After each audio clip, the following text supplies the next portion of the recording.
Capítulo 10. Uma revolução do tempo. Por trás de mim, eu sempre ouço o tempo veloz em sua carruagem alada. Enquanto bem diante de nós, o mundo cria os desertos da vasta eternidade. Quase todo mundo, seja muito ocupado ou muito inativo, precisa de uma revolução do tempo. Não se trata de debater se você tem pouco tempo ou tempo de sobra. O problema está na maneira com que lidamos com o tempo e até mesmo como pensamos nele. Aqui está também uma oportunidade. Para quem ainda não experimentou fazer uma revolução do tempo, esse é o caminho mais rápido para dar um salto gigante na sua felicidade e eficácia. O princípio 80-20 e a revolução do tempo. O princípio 80-20, quando aplicado ao uso do nosso tempo, parte das seguintes hipóteses. A maior parte das conquistas mais significativas das pessoas, o valor que alguém agrega em termos pessoais, profissionais, intelectuais, artísticos, culturais ou atléticos é alcançada na menor parte de seu tempo. Existe um profundo desequilíbrio entre o que é criado e o tempo consumido para criar, seja o tempo medido em dias, semanas, meses, anos ou duração de uma vida. Da mesma forma, a maior parte da felicidade de uma pessoa ocorre durante períodos bem limitados de tempo. Se a felicidade pudesse ser precisamente medida, grande parte dela seria registrada em uma proporção bem pequena do total do tempo, e isso se aplicaria à maior parte dos períodos, sejam medidos em um dia, uma semana, um mês, um ano ou uma vida inteira. Nós podemos refazer esses raciocínios, tornando-os mais precisos e sintéticos com o princípio 80-20. 80% das conquistas são alcançadas em 20% do tempo disponível. Inversamente, 80% do tempo resulta apenas em 20% do valor dos resultados. 80% da felicidade é vivenciada em 20% da vida, e 80% do tempo contribui somente para 20% da felicidade. Lembre-se de que essas são hipóteses que devem ser testadas diante de sua própria experiência, não são verdades que se comprovam por si mesmas ou o resultado de pesquisas exaustivas. Onde essas hipóteses mostram-se verdadeiras, de fato, na maioria dos casos em que testei, elas têm 4 implicações bastante surpreendentes. A maior parte do que fazemos tem baixo valor. Alguns pequenos fragmentos de nosso tempo são muito mais valiosos do que todo o resto. Se puder fazer algo a respeito disso, seja radical, não há motivo para tentar se adaptar aos limites ou tornar o uso do tempo um pouco mais eficiente. Se nós fazemos bom uso de apenas 20% de nosso tempo, então, não há escassez de tempo. Invista alguns minutos ou horas para refletir se o princípio 80-20 opera para você em cada uma dessas esferas. Não importa a porcentagem exata, até porque é quase impossível medir com precisão. A questão-chave é se há um grande desequilíbrio entre o tempo gasto por um lado e as conquistas e a felicidade por outro. Aquele 1/5 mais produtivo do seu tempo leva 4/5 de resultados valiosos. Aqueles 4/5 mais felizes da sua vida estão concentrados em 1/5 dos seus dias. Essas são perguntas importantes e não devem ser respondidas levianamente. Pode ser uma boa ideia colocar esse livro um pouco de lado e sair para dar uma volta. Não retorne até ter decidido se o uso do seu tempo é desequilibrado ou não. A questão não é administrar melhor o seu tempo. Caso o uso do seu tempo seja desequilibrado, é preciso fazer uma revolução. Você não necessita de uma administração melhor ou tem que fazer uma realocação marginal das horas de cada dia. Você precisa transformar a maneira como investe seu tempo. Provavelmente, também tem que mudar a sua maneira de pensar sobre o tempo. O que você necessita, porém, não deve ser confundido com técnicas de administração do tempo, surgidas na Dinamarca para treinar ocupados executivos a trabalhar com mais eficácia e que se tornaram uma indústria de $1 bilhão, operando em todo o mundo. A característica-chave do setor de administração do tempo não é tanto o treinamento, mas sim a venda de gestores do tempo, organizadores pessoais para executivos, tanto do tipo tradicional, em papel, quanto na versão eletrônica. Além disso, com frequência, a administração do tempo traz um viés religioso. A corporação que mais cresce no setor é a Franklin Covey, com profundas raízes. Momos. 73. A administração do tempo não é um mito, já que seus adeptos, em geral, apreciam bastante o sistema e afirmam que sua produtividade aumentou entre 15% e 25% como resultado. Mas essas técnicas querem fazer 1 litro caber em uma caneca. Trata-se basicamente de acelerar. É dirigida especificamente a profissionais pressionados por muitas demandas simultâneas. A ideia é que o melhor planejamento de cada pequena parcela do dia ajudará o executivo a atuar de forma mais eficaz. A administração do tempo também defende a definição de prioridades claras para escapar da tirania dos eventos diários que, embora sejam urgentes, talvez não sejam tão importantes. A administração do tempo assume implicitamente que nós sabemos quais são e quais não são os bons usos de nosso tempo. Se o princípio 80-20 está valendo, essa não é uma suposição segura. Em todo caso, se soubéssemos o que é importante, já estaríamos fazendo isso. Uma das técnicas da administração do tempo recomenda que a pessoa classifique a sua lista de atividades em prioridades A, B, C ou D. Na prática, a maioria acaba classificando grande parte da lista como atividades A ou B. Assim, as pessoas concluem que o que lhes falta mesmo é tempo. E é por isso que se interessam pela administração do tempo. Por fim, acabam com um planejamento melhor, mais horas de trabalho, profunda seriedade e, em geral, também com uma grande frustração. As pessoas se viciam na administração do tempo, mas as técnicas não mudam fundamentalmente o que fazem e nem reduzem de maneira significativa o grau de culpa que sentem por não fazerem o bastante. A simples nomenclatura administração do tempo entrega o jogo. Isso implica que o tempo pode ser gerenciado mais eficazmente, que é um recurso escasso e valioso e que devemos dançar no seu ritmo. Devemos ser parcimoniosos com o tempo. Se tiver uma pequena chance, o tempo nos escapa. E o tempo perdido, dizem os pregadores da administração do tempo, nunca mais volta. Vivemos agora uma era da ocupação frenética. A longamente prevista época do prazer ainda está por chegar, exceto para os desempregados. Vivemos agora a absurda situação observada por Charles Sand, 74. A quantidade de horas de trabalho dos executivos é crescente e 60 horas por semana não são raras, e simultaneamente, agrava-se a escassez de trabalho agradável. A sociedade está dividida entre aqueles que têm dinheiro, mas lhes falta tempo para desfrutar, e aqueles que têm tempo, mas não dinheiro.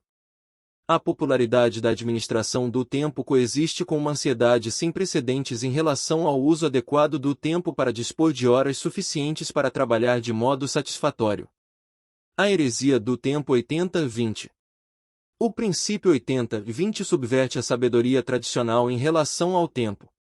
As implicações das análises 80-20 são bastante diferenciadas e, para aqueles que sofrem com a visão convencional do tempo, podem se tornar surpreendentemente libertadoras. O princípio 80-20 afirma o seguinte: nosso atual uso do tempo não é racional, portanto, não é válido buscar melhorias marginais do modo que gastamos nosso tempo. Nós temos que voltar ao quadro negro para subverter todas as suposições que temos sobre o tempo. O tempo não é escasso. De fato, estamos positivamente inundados dele. Só fazemos bom uso de 20% de nosso tempo, e para os indivíduos mais talentosos, é sempre uma pequena parcela que faz toda a diferença. O princípio 80-20 diz que se dobrarmos o tempo investido naquelas atividades do tipo 20%, poderemos trabalhar 2 dias por semana e receber 60% mais do que agora. Isso está a anos-luz do frenético mundo da administração do tempo. O princípio 80-20 trata o tempo como um amigo, não como um inimigo. O tempo passado não é tempo perdido. O tempo sempre estará por perto novamente. É por isso que existem 7 dias na semana, 12 meses no ano, e as estações voltam a acontecer. A visão consciente e o valor ocorrem com maior probabilidade quando estamos confortáveis, relaxados e em uma posição de colaboração em relação ao tempo. É o uso que fazemos do tempo, e não o tempo em si mesmo, que é o nosso inimigo. O princípio 80-20 afirma que devemos agir menos. A ação afasta o pensamento. Como temos muito tempo, nós o desperdiçamos.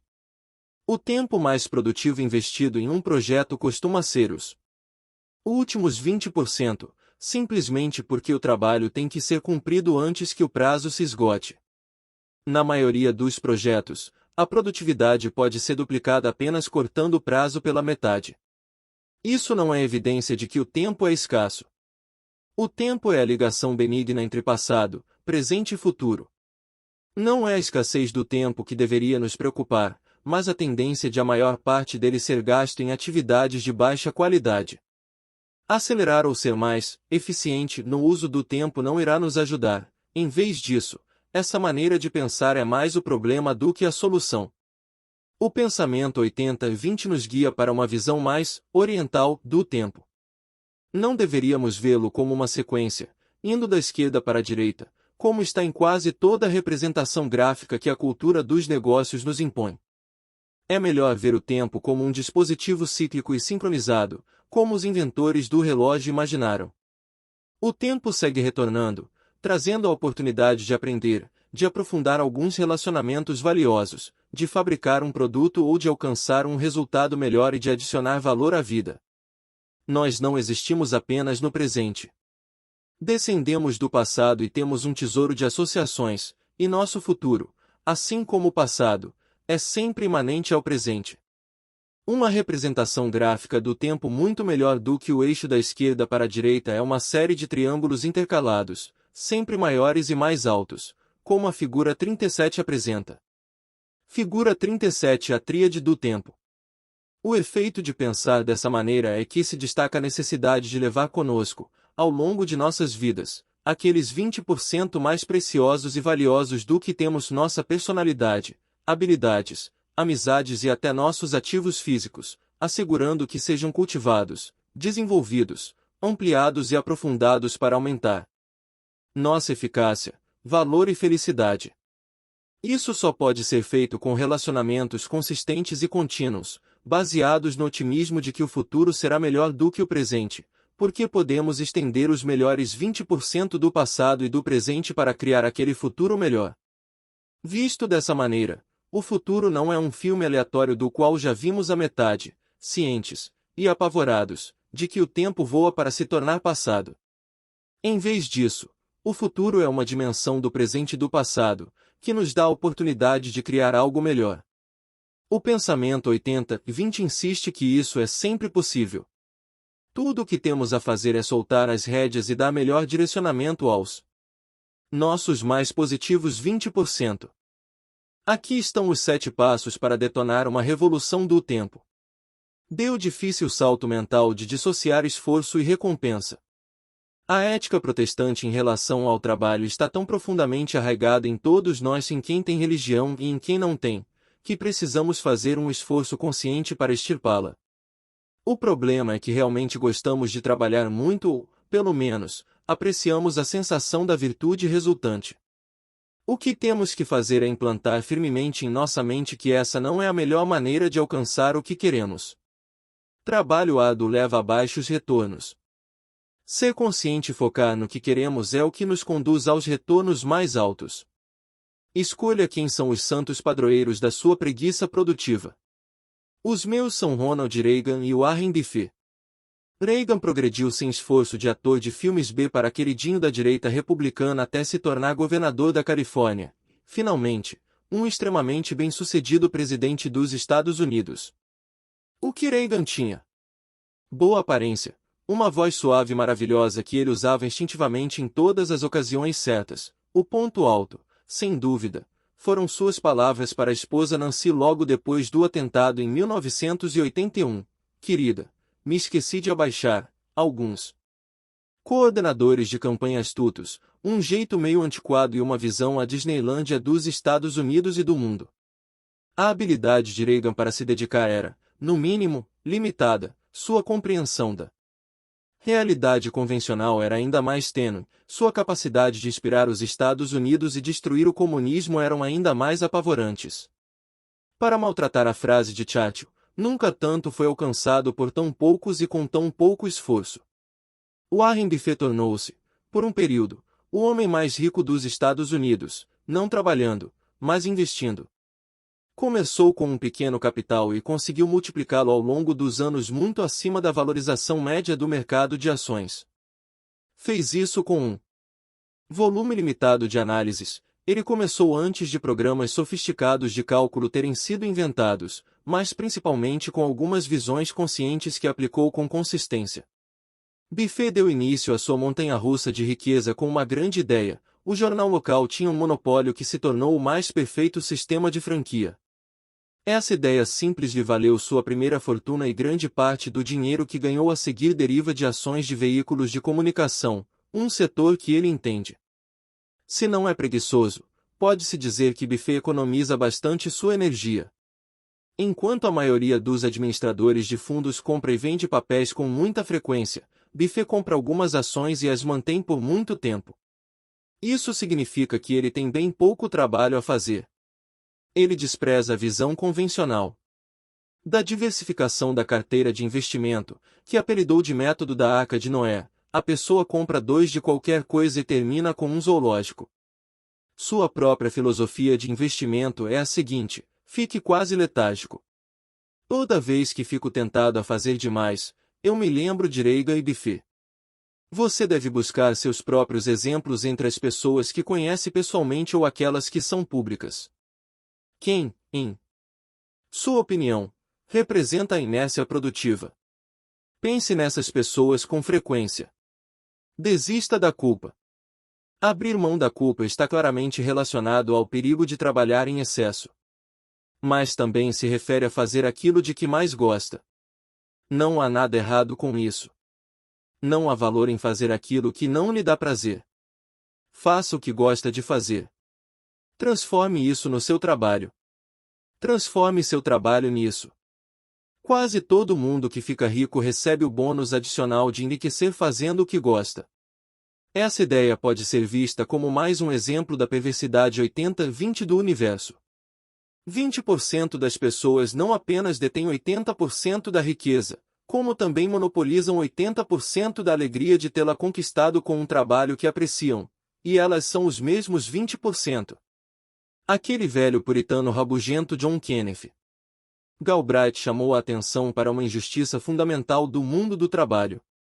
A classe média, além de ser mais bem paga, tem trabalhos mais interessantes e gosta mais do que faz. Essas pessoas têm assistentes, fazem viagens na primeira classe, ficam em hotéis luxuosos e têm vidas profissionais mais interessantes também. Na verdade, você precisaria ter uma grande fortuna particular para sustentar todas as mordomias que os executivos hoje oferecem a si mesmos. Galbraith avançou com a ideia revolucionária de que aqueles que têm empregos menos interessantes deveriam receber mais do que os outros que se divertem no trabalho. Que desmancha prazeres! Essas ideias deveriam soar provocativas, mas nenhuma boa vontade deriva daí. Como em tantos fenômenos 80-20, se você olhar além da superfície, vai identificar uma lógica mais profunda por trás da aparente injustiça. Nesse caso, a lógica é muito simples. Aqueles que conquistam mais devem desfrutar o que realizaram. É somente com autorrealização que algo extraordinariamente valioso pode ser criado. Pense, por exemplo, em um grande artista em qualquer esfera. A qualidade e a quantidade dos resultados são impressionantes. Van Gogh jamais parou. Picasso esteve à frente de um estúdio de arte muito antes de Andy Warhol, porque amava o que fazia. Deleite-se com o prodigioso Michelangelo, sua orientação sexual e obras sublimes. Até mesmo o pouco que consigo lembrar David, na Biblioteca Laurenciana, a Nova Sacristia, o teto da Capela Sistina, a Pietà na Basílica de São Pedro é um milagre, como produção de um só artista. Michelangelo fez tudo isso, não porque era o seu trabalho, ou porque tivesse medo do Papa Júlio II, ou mesmo porque precisava ganhar dinheiro, mas porque amava suas criações e os homens jovens. Talvez você não tenha esses mesmos focos, mas não criará nada de valor duradouro a menos que ame aquilo que realiza. Essa ideia se aplica tanto às questões pessoais quanto às profissionais. Não estou defendendo a preguiça perpétua. O trabalho é uma atividade natural que satisfaz uma necessidade intrínseca, como descobrem rapidamente os desempregados, os aposentados e aqueles que fazem uma fortuna do dia para a noite. Todo mundo tem seu equilíbrio no ritmo entre trabalhar e descansar, e a maioria de nós sente naturalmente quando está sendo muito preguiçoso ou pouco diligente. O pensamento 80-20 é muito bom para encorajar as pessoas a buscarem as atividades com alto valor e satisfação nos períodos de trabalho e de descanso, em vez de estimular a troca do trabalho pelo descanso. Suspeito, porém, que muitas pessoas tentam arduamente acertar nas atividades erradas. O mundo moderno iria se beneficiar muito se uma quantidade menor de trabalho levasse a uma profusão maior de criatividade e inteligência. Se muito mais trabalho beneficiasse os 20% dos indivíduos mais desocupados, muito menos trabalho beneficiaria os 20% mais trabalhadores, e esse tipo de arbitragem traria benefícios para a sociedade nas duas pontas. A quantidade de trabalho é muito menos importante do que sua qualidade, e a qualidade depende do autodirecionamento. Liberte-se das obrigações impostas pelos outros. É uma aposta segura afirmar que, quando 80% do tempo representa 20% dos resultados, aqueles 80% foram realizados a mando dos outros. É visível que a ideia de trabalhar diretamente para alguém, tendo um emprego estável e pouca discrição, é uma fase transitória, embora esteja durando 2 séculos, na história do trabalho. 75 Mesmo que você trabalhe em uma grande corporação, deveria pensar em si mesmo como um negócio independente, apesar de estar na folha de pagamento da Monolito S.A. O princípio 80-20 mostra seguidamente que aqueles 20% de profissionais vencedores ou trabalham para si mesmos ou se comportam como se assim fosse. A mesma ideia pode ser aplicada também à vida fora do trabalho. É muito difícil fazer bom uso do seu tempo se você não o controla. Na verdade, já é bem difícil mesmo quando você controla seu tempo, porque sua mente é prisioneira da culpa, das convenções e de outras visões exteriores impostas no que se refere ao que você deveria fazer mais. Pelo menos, você tem a chance de reduzir tudo isso. É impossível, e até mesmo indesejável, levar esse meu conselho muito longe. Você sempre terá algumas obrigações com os outros e, da sua perspectiva, isso pode ser muito útil. Nem mesmo os empreendedores são lobos solitários que não precisam responder a ninguém. Eles têm sócios, funcionários, parceiros e uma rede de contatos da qual nada pode se esperar, caso nada seja oferecido. O ponto-chave é escolher os parceiros e as obrigações de forma extremamente seletiva e com muito cuidado. Seja anticonvencional e excêntrico no uso do seu tempo. É pouco provável que você passe aqueles 20% mais valiosos do seu tempo sendo um bom soldado, fazendo o que esperam de você, participando de todas as reuniões a que é chamado, fazendo o que a maioria dos seus colegas faz ou, em outras palavras, observando as convenções sociais do seu cargo. De fato, você deve questionar quais dessas ações são necessárias. Você não escapará da tirania do 80-20. A possibilidade de que 80% do seu tempo seja gasto em atividades de baixa prioridade adotando comportamentos ou soluções convencionais. Um bom exercício é procurar as formas mais anticonvencionais e excêntricas para investir seu tempo, quanto você consegue se desviar das normas sem pular fora do seu mundo. Nem toda maneira excêntrica de gastar o tempo vai multiplicar sua eficácia, mas algumas, ou pelo menos uma delas, tem essa força. Trace diversos cenários e adote aquele que possibilita a você passar a maior parte do tempo em atividades de alto valor que você gosta. Quem entre seus conhecidos é simultaneamente eficaz e excêntrico? Descubra como essa pessoa investe o tempo e como ela se desvia da norma. Pode ser que você queira copiar algumas atitudes que ela assume e outras, não. Identifique os 20% que trazem a você os 80%. Cerca de 1/5 do seu tempo provavelmente resultará em 4/5 das suas conquistas ou 4/5 da sua felicidade. Já que podem não ser os mesmos 1/5, embora, em geral, eles sejam sobrepostos, a primeira providência a tomar é esclarecer se o seu propósito em cada projeto é uma conquista ou a felicidade. Eu recomendo que você analise esses 2 pontos separadamente.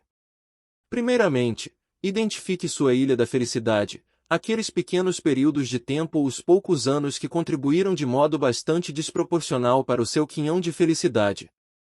Pegue uma folha de papel em branco e escreva no topo, Ilha da Felicidade.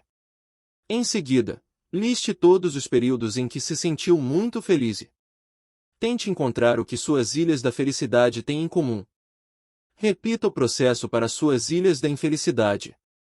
Em geral, elas não abrangem os restantes 80% do seu tempo, já que, para a maioria das pessoas, existe uma grande porção de terra de ninguém e de felicidade moderada entre as ilhas da felicidade e da infelicidade. Mesmo assim, é importante identificar as causas mais significativas de infelicidade e o denominador comum entre elas. Repita todo esse processo para o tema conquistas. Identifique sua ilha de conquistas, aqueles períodos curtos em que você obteve uma proporção maior de valor do que no restante do dia, semana, mês, ano ou na vida. Escreva no alto de uma folha de papel, Ilha de Conquistas, e liste o máximo que puder, se possível ao longo de toda a sua vida. Tente identificar na Ilha de Conquistas as características em comum. Antes de encerrar essa análise, pode ser que você queira dar uma olhada na lista dos 10 melhores usos do tempo. É uma lista genérica compilada a partir da experiência de muitas pessoas e pode ajudar a estimular a sua memória. Faça uma lista separada com sua ilha deserta de conquistas. São aqueles períodos de grande esterilidade e da mais baixa produtividade. A lista com os 10 usos do tempo com mais baixo valor está neste livro e pode dar uma ajuda. Mais uma vez, o que tem em comum? Agora, haja de acordo com essas ideias. Multiplique os 20% que trazem a você os 80%. Quando você consegue identificar suas ilhas de felicidade e de conquistas, tem mais chances de investir mais tempo nas atividades que geram esse resultado. Ao explicar essa ideia, algumas pessoas dizem que há uma falha na minha lógica, porque investir mais tempo nas atividades 20% pode levar à diminuição do retorno dessa parcela. Dobrar o tempo nas atividades 20% pode não levar a outros 80% de resultados, talvez somente a mais 40%, 50%, 60% ou 70%. Tenho duas respostas para essa questão. Primeiro, já que é impossível, pelo menos, por enquanto, medir a felicidade ou a eficácia, com um método preciso, a crítica pode estar correta em alguns casos. Mas quem se importa? Ainda assim haverá um aumento notável no suprimento do que é melhor. Porém, minha segunda resposta é que não considero a crítica correta em termos gerais. Minha recomendação não é para que você reproduza exatamente o que está fazendo hoje para ter 20% rendendo 80%. A sugestão de examinar as características comuns das suas ilhas da felicidade e das conquistas é para que você identifique algo muito além do que simplesmente aconteceu. O objetivo é isolar o que você está programado para fazer melhor. Pode muito bem ser que haja atividades que você deveria estar realizando, para alcançar todo o potencial de suas conquistas ou felicidade, mas que apenas começou a fazer ainda com algum grau de imperfeição. Ou pode até mesmo nem ter começado a realizá-las. Por exemplo, Dick Francis era um soberbo jockey inglês, mas só publicou seu primeiro romance policial envolvendo Turf aos 40 anos de idade. Depois disso, o sucesso, o dinheiro e a possibilidade de satisfação pessoal da nova atividade excederam em muito o que ele já havia conquistado como jockey. Richard Adams era um funcionário público de nível médio e meia-idade, insatisfeito, antes de escrever seu best-seller A Longa Jornada. Não é raro, durante a análise das ilhas das conquistas e da felicidade, que as pessoas descubram aquilo em que são melhores e o que é melhor para elas. Podem, então, investir mais tempo em atividades totalmente novas, que recompensem seu tempo proporcionalmente muito melhor do que aquelas que estavam realizando antes. Dessa forma, pode haver aumento do retorno, assim como existe a possibilidade de diminuição. De fato, um ponto a considerar especificamente é uma mudança de carreira ou de estilo de vida. O objetivo básico, quando você identifica as atividades específicas e genéricas que ocupam 20% do seu tempo mas rendem 80% de suas conquistas e felicidade, deve ser aumentar o máximo possível o investimento de tempo nessas ou em atividades semelhantes àquelas 20%. Um objetivo de curto prazo, geralmente exequível, é tomar a decisão de aumentar de 20% para 40% o tempo investido nas atividades de alto valor dentro do prazo de um ano. Essa única iniciativa tenderá a elevar sua produtividade entre 60% e 80%. Você terá 2 lotes de 80% de resultados derivados de 2 lotes de 20% do tempo e assim seu resultado total subirá de 100 para 160, mesmo que você falhe em realocar os prévios 20% das atividades de mais baixo valor para as de mais alto valor. A posição ideal é conseguir deslocar o tempo investido nas atividades de alto valor de 20% para 100%. Isso só é possível mudando de carreira e de estilo de vida. Nesse caso, faça um plano com prazos para definir como irá realizar essas mudanças. Elimine ou reduza as atividades de baixo valor. Em relação aos 80% das atividades que lhe proporcionam apenas 20% dos resultados, o ideal é eliminá-las. Talvez seja necessário fazer isso antes de realocar mais tempo para as atividades de alto valor. Embora frequentemente as pessoas achem que se lançar à realização das atividades de mais alto valor é uma maneira mais eficiente de se forçar a abandonar as atividades de baixo valor. Em geral, as primeiras reações são achar que há pouco espaço para escapar das atividades de baixo valor. Elas costumam ser consideradas partes inevitáveis das relações com a família, a sociedade ou mesmo as obrigações do trabalho. Caso se pegue pensando assim, repense. Normalmente, existe um grande escopo para realizar as atividades de maneira diferente, dentro das circunstâncias já existentes. Lembre-se do conselho anterior. Seja anticonvencional e excêntrico na maneira de usar o tempo. Não siga a manada. Tente essa nova política e veja o que acontece. Como há pouco valor nas atividades que você realiza, os outros podem nem perceber que você parou de fazê-las. Mesmo que notem, talvez não se importem o bastante para forçar você a realizá-las, caso sintam que isso vai exigir muito esforço da parte deles. Porém, mesmo que o abandono das atividades de baixo valor exija uma mudança radical das circunstâncias. Um novo emprego, uma nova carreira, novos amigos ou até mesmo um novo estilo de vida ou parceiro, trace um plano para concretizar as mudanças desejadas. A alternativa é jamais explorar todo o seu potencial de conquistas e felicidade. Minha primeira ilustração é William Evat Gladstone, o estadista liberal da Inglaterra vitoriana que foi eleito 4 vezes como primeiro-ministro.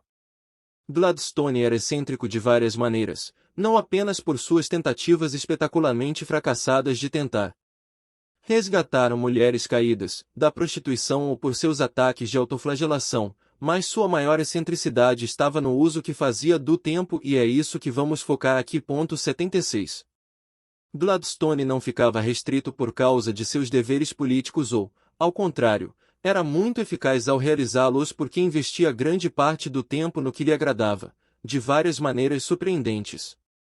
Era um turista inveterado, fosse nas Ilhas Britânicas ou além-mar, e, como primeiro-ministro, escapava com frequência para a França, Itália ou Alemanha para cuidar de negócios particulares.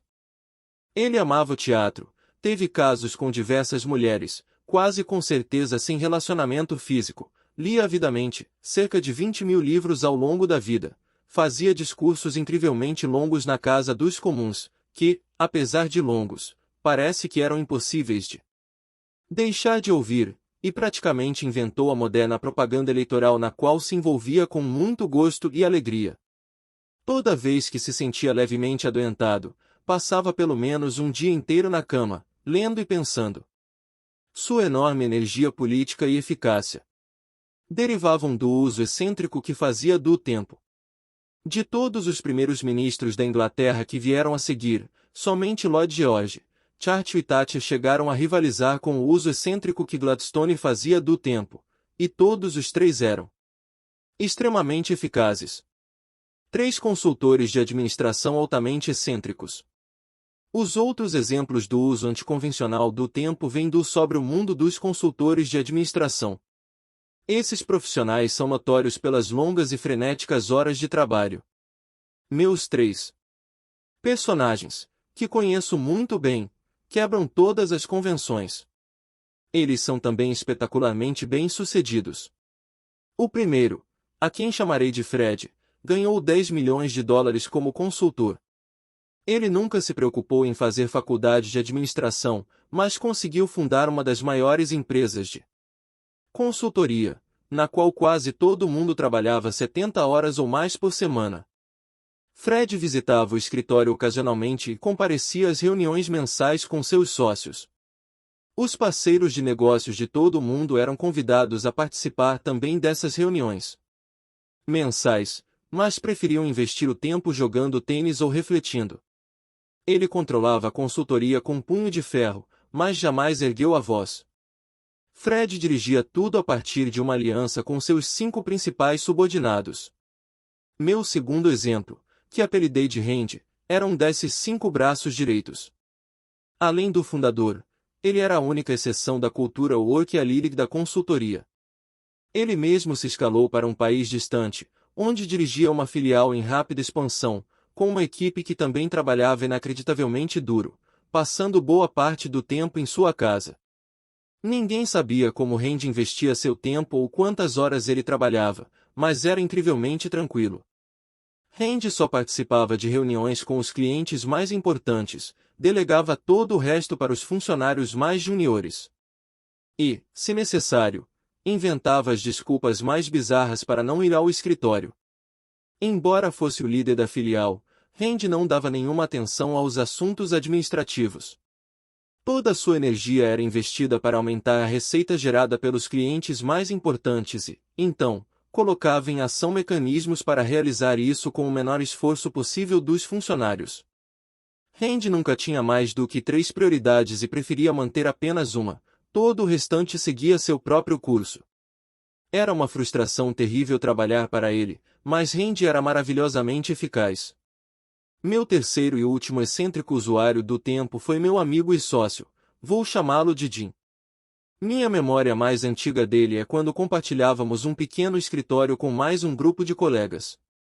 O espaço era desconfortável, mas cheio de eletrizante atividade, pessoas falando ao telefone, correndo para terminar apresentações, gritando de uma ponta da sala para outra.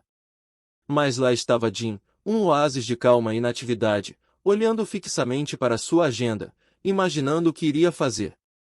Ocasionalmente, levava alguns colegas para uma sala silenciosa e explicava o que queria que todos fizessem, não uma vez, nem 2, mas 3 vezes em todos os mais tediosos detalhes possíveis. Fazia, então, todo mundo repetir o que iriam fazer. Jim era lento, lânguido e meio morto, mas era um líder sensacional.